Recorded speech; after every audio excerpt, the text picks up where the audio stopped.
یہ جو دامن عمر میں چند سانسیں بچی ہیں، مجھے یہ بھی گرتی نظر آ رہی ہے۔ جانتی ہوں تمہیں اس کی کوئی ضرورت نہیں ہے، مگر پھر بھی اس خط میں اپنے سبھی پاسورڈ اور گھر کا پتہ لکھ رہی ہوں۔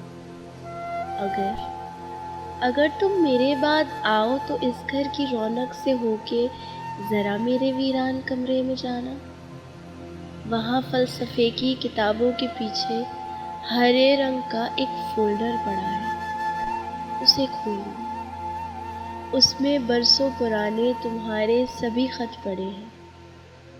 خطوں میں وہ محسن کی نظمیں، تیری جھیل سی آنکھوں میں رجگوں کے بھنور، اور ہاں میری سوچ کے گہرے پانی میں، اور فیض کی وہ غزل کیسی تھی، ہاں نصیب آزمانے کے دن آ رہے ہیں، وغیرہ وغیرہ، وہ سب خط پڑے ہیں۔ ادھر فولڈر سے پریں دائیں جانب رجسٹر بھی پڑا ہے، وہی رجسٹر جس میں عبدل کے بارے میں تم نے کہانی لکھی تھی۔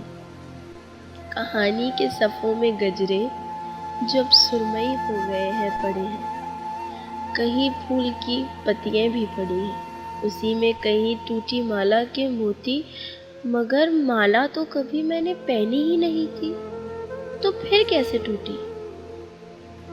اگر یاد آیا تو یہ بھی لکھوں گی۔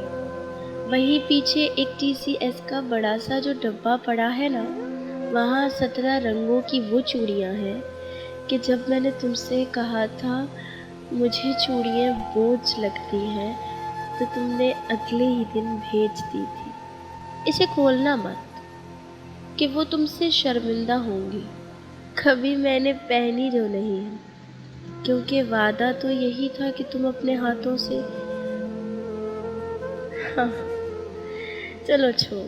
اور ہاں وہیں ایک خاکی لفافہ پڑا ہے، میری ابتدائی دنوں کی سب شاعری اس میں بکھری پڑی ہے، وہ نظمیں جنہیں فون پر سن کے ہنستے تھے ہم، وہ غزلیں کہ جن میں غلط قافیے تھے، ہاں آپ بھی غلط ہے، میں نے سب دل سے لگا رکھا ہے۔